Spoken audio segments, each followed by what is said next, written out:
Tandis que depuis l'élection de Miss France 2020 le 14 décembre dernier, les polémiques vont bon train, entre les mauvais comportements entre candidates et les critiques sur Clémence Bottineau, Matahari Bousquet, Miss Tahiti, a pour sa part été complètement éclipsée malgré son titre de deuxième dauphine. Une heure de gloire éclipsée par les polémiques. Le 14 décembre dernier, Clémence Bottineau a décroché le titre de Miss France 2020 face à Lou Ru à 1% de vote près.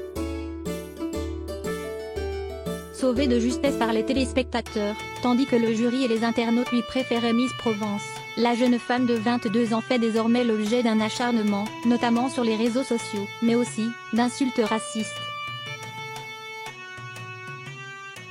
S'ajoutent en plus à cela, les nombreuses rumeurs suite aux propos de Sylvie Tellier concernant les mauvaises camaraderies qu'elle a pu voir entre certaines candidates durant la préparation au concours, pour lesquelles Florentine Sommers, Miss Nord-Pas-de-Calais, a été pointée du doigt, notamment à cause de son franc-parler.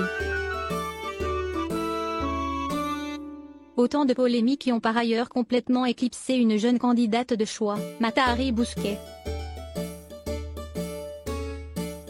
Élue deuxième dauphine de Miss France 2020, ce qui n'est tout de même pas rien, Miss Tahiti semble avoir préféré attendre que l'ombre qui pouvait lui être faite passe, pour dévoiler un message de remerciement sur son compte Instagram.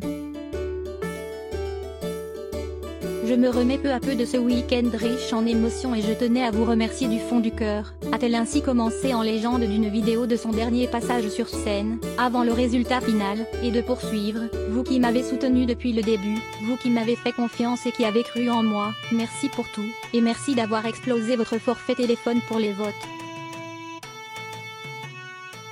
Je garde de merveilleux amis dans mon cœur. Très fair play même si elle n'a pas obtenu l'écharpe de Miss France 2020, Matahari Bousquet, qui a succédé en tant que Miss Tahiti à Vaimalama Chavez, a tenu à féliciter Clémence Bottineau, ainsi que toutes les candidates, lauréates ou non.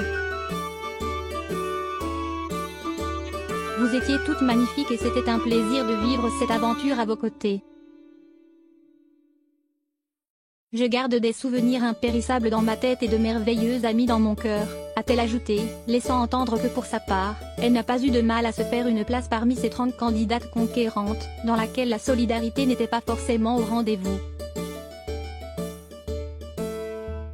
Elles étaient ambitieuses, elles avaient envie de cette couronne, affirmait ainsi Sylvie Tellier après le concours, précisant que dans le concours Miss France, la beauté, c'est très subjectif.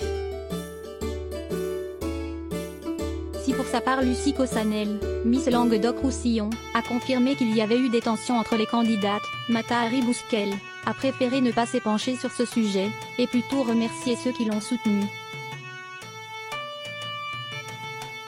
Et enfin, Morururoa, merci beaucoup, note de la rédaction, à tous les Polynésiens et à vous tous, qui venez d'ici ou d'ailleurs, pour votre soutien inconditionnel et votre amour.